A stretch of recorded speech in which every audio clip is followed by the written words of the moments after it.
जोनिफर एक छोटे से सिटी में रहती थी। उसके 2 बच्चे थे, एक बेटा और एक बेटी। दोनों अभी छोटे थे और एक ही स्कूल में पढ़ रहे थे। जोनिफर के पति का देहांत हो चुका था, इसलिए वह अपना घर परिवार चलाने के लिए घर में ही एक छोटा सा ब्यूटी पार्लर खोल रखा था। उसकी आमदनी ज्यादा नहीं थी, किसी तरह घर चल जाता था।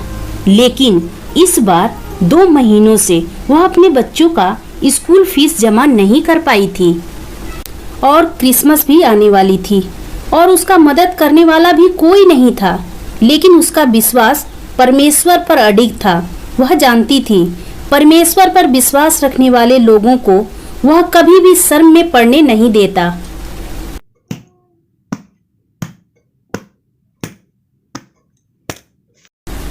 मम्मी, खुशी का बैग फट गया है और आपने हम लोगों के स्कूल का फीस भी जमा नहीं किया है। सर हम लोग को बहुत डांटते हैं।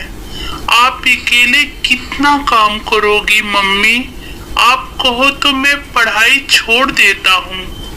तुझे पढ़ाई छोड़ने की कोई जरूरत नहीं है। जा नाश्ता कर और स्कूल जा, मैं सब संभाल लूंगी।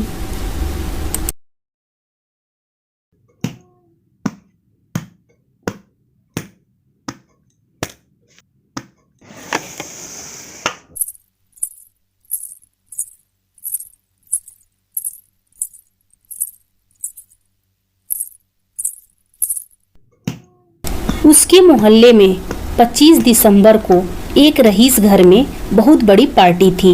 इसलिए उस रईस घर की महिला जोनिफर के घर आई और बोली, जोनिफर, 25 दिसंबर को मेरे घर पार्टी है। मैं अपने घर की सभी महिलाओं को सजाने का काम तुम्हें देने आई हूँ। तुम्हें सुबह से लेकर रात तक काम करना पड़ेगा। मैं तुम्हें 8,000 रुपये दूंगी। यदि तुम हाँ करो तो मैं किसी और से बात नहीं करूंगी। ये बात सुनकर जोनिफर बहुत परेशान हो गई, क्योंकि उसे पैसे की बहुत जरूरत थी। लेकिन वह 25 दिसंबर का प्रेयर करना किसी भी हाल में नहीं छोड़ सकती थी। उसके लिए यह फैसला करना बहुत मुश्किल हो रहा था।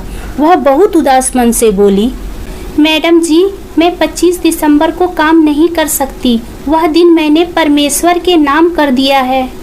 यह बात सुनकर वह औरत वहां से चली आई और सोचने लगी, ये लोग कितने पागल होते हैं कि घर आई हुई लक्ष्मी को इस तरह ठुकरा दिया, और वो भी इस गरीबी के हालत में। मम्मी मम्मी, आपने आंटी को काम करने से मना क्यों किया? बेटा, उस दिन 25 दिसंबर है और 25 दिसंबर को हम सब लोग मिलकर चर्च जाएंगे ना, इसलिए मना कर दिया बेटा। आज 25 दिसंबर है। जोनिफर अपने बच्चों के साथ चर्च जा रही है। चर्च में बहुत सारा प्रोग्राम होने वाला था, लेकिन किसी कारणवश मेकअप मैन नहीं आया, जिस कारण से सब लोग परेशान थे। अब बच्चों का मेकअप कौन करेगा? तभी पास्टर को पता चला एक औरत चर्च में आई है जिसका नाम जोनिफर है। वह ब्यूटीशियन है, वह यह काम कर सकती है।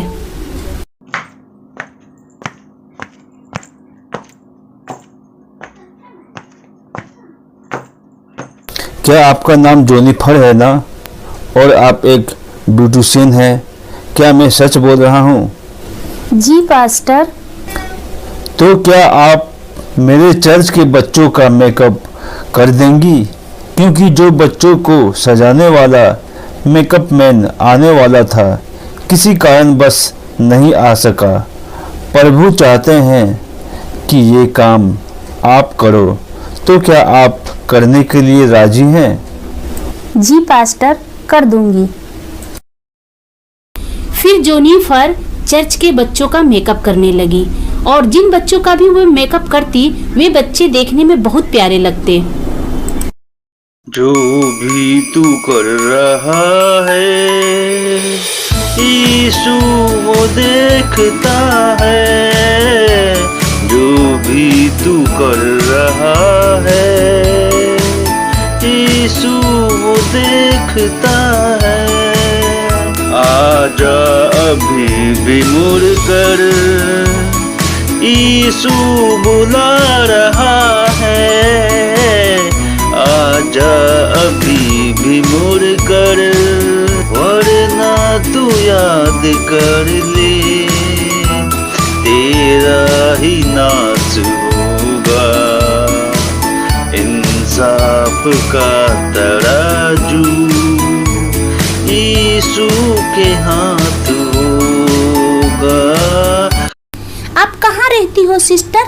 आप तो बहुत अच्छा मेकअप करती हो। आप अपना नंबर मुझे दे दीजिए।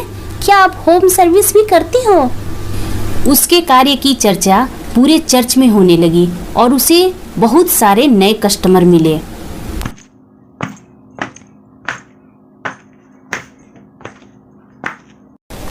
सिस्टर, आपने बहुत अच्छा काम किया। मैं चाहता हूँ कि प्रभु की तरफ से ये 5,000 रुपये ये आप अपने पास रखिए। ये आप क्रिसमस का तोहफा समझकर अपने पास रखिए।